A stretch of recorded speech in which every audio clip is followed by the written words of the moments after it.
Hello students, आप सबका मेरे यूट्यूब चैनल पर फिर से स्वागत है। तो आज जो हम टॉपिक डिस्कस करने जा रहे हैं उस टॉपिक का नाम है इलेक्ट्रिक फ्लक्स।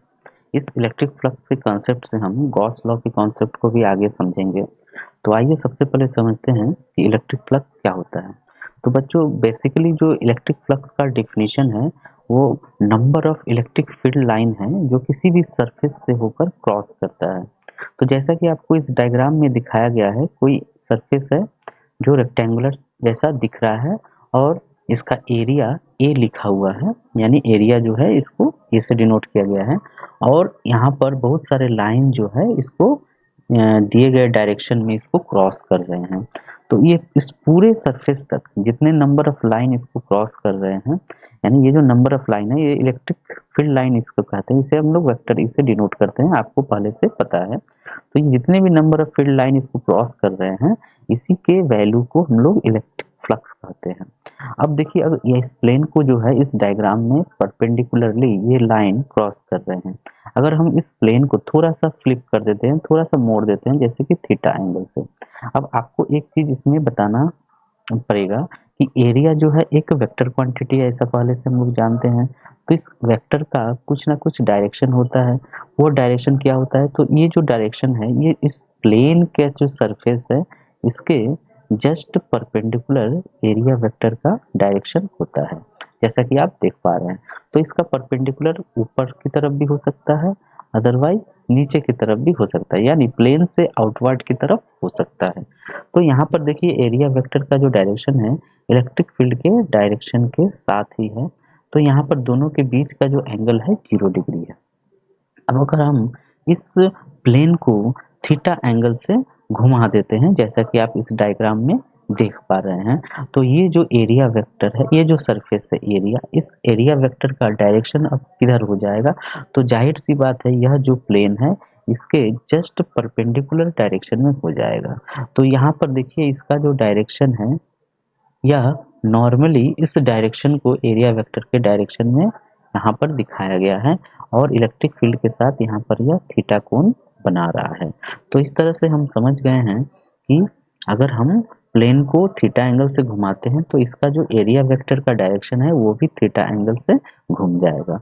तो अब जो इलेक्ट्रिक फ्लक्स का डेफिनेशन है उसके हिसाब से जो इलेक्ट्रिक फ्लक्स है इसको हम लोग लिखते हैं vector E dot vector A, यानी यह वेक्टर ई और वेक्टर ए का डॉट प्रोडक्ट होता है और इसे हम इलेक्ट्रिक फ्लक्स कहते हैं।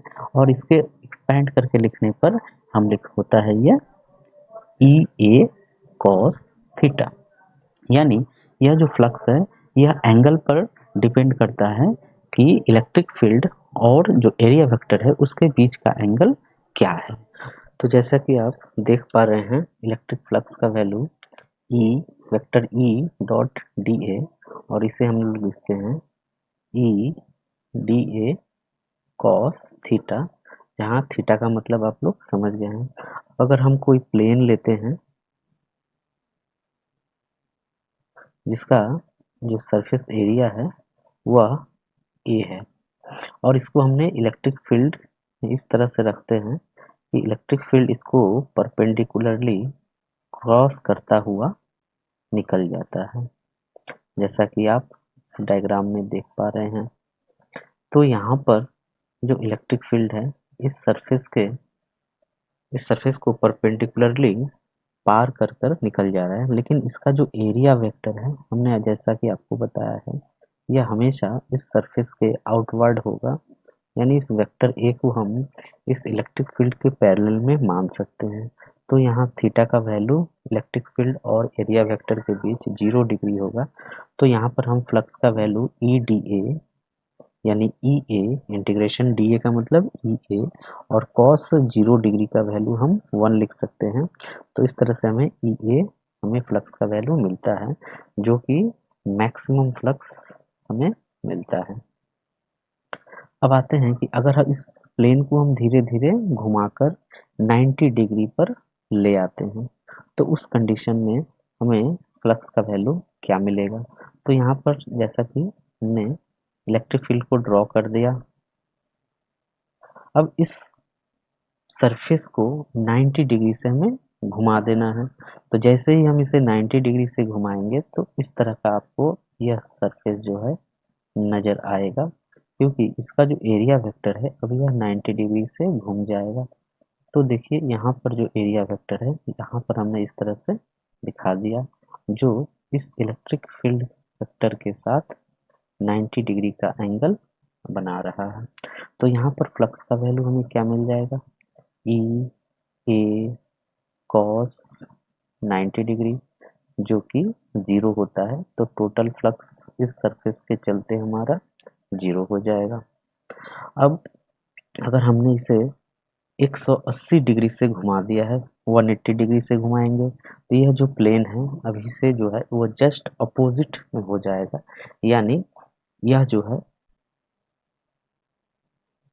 एरिया वेक्टर इस डायरेक्शन में आ जाएगा और जो इलेक्ट्रिक फील्ड वेक्टर है वह इस डायरेक्शन में आ जाएगा। तो यहाँ पर आप देख पा रहे हैं कि थीटा का वैल्यू जो है 180 डिग्री हमें मिल जाता है। तो इस तरह से हमें फ्लक्स का वैल्यू यहाँ पर मिल जाएगा ई ए कॉस 180 डिग्री। तो कॉस 180 का वैल्यू -1 होता है, तो इस तरह से हमें फ्लक्स का वैल्यू -e इंटू ए मिल जाता है, जो कि पहले वाले फ्लक्स से जस्ट अपोजिट यानी नेगेटिव साइन का है, लेकिन मैग्नीट्यूड सेम है। तो यहाँ पर फ्लक्स का वैल्यू सबसे मिनिमम हमें मिल जाता है। तो इलेक्ट्रिक फ्लक्स का वैल्यू E इंटू ए यहाँ से हमें मिल गया है। अब इलेक्ट्रिक फील्ड का जो यूनिट है और एरिया वेक्टर का जो यूनिट है, इसे लिखने पर हमें इसका SI यूनिट मिल जाएगा।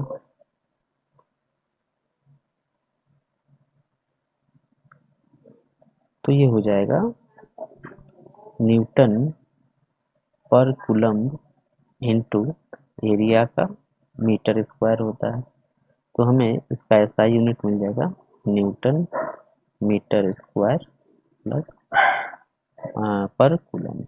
अब डायमेंशन हम निकालते हैं इसका।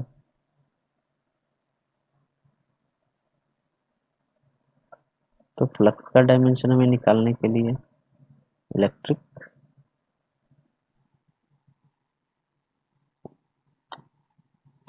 फील्ड का डायमेंशन और इनटू एरिया वेक्टर का डायमेंशन चाहिए। तो इलेक्ट्रिक फील्ड का डायमेंशन हमें क्या मिल जाएगा, देखिए यूनिट होता है न्यूटन पर कूलम। तो न्यूटन का होता है MLT-2 डिवाइडेड बाई पर कूलम है, तो कूलम का होता है AT और इनटू एरिया का होता है L स्क्वायर। तो यहाँ से हमें फ्लक्स का जो डायमेंशन है वो हमें मिल जाएगा ML3T-3 और A-1। इस तरह से हम इलेक्ट्रिक फ्लक्स का SI यूनिट और डायमेंशन निकालते हैं।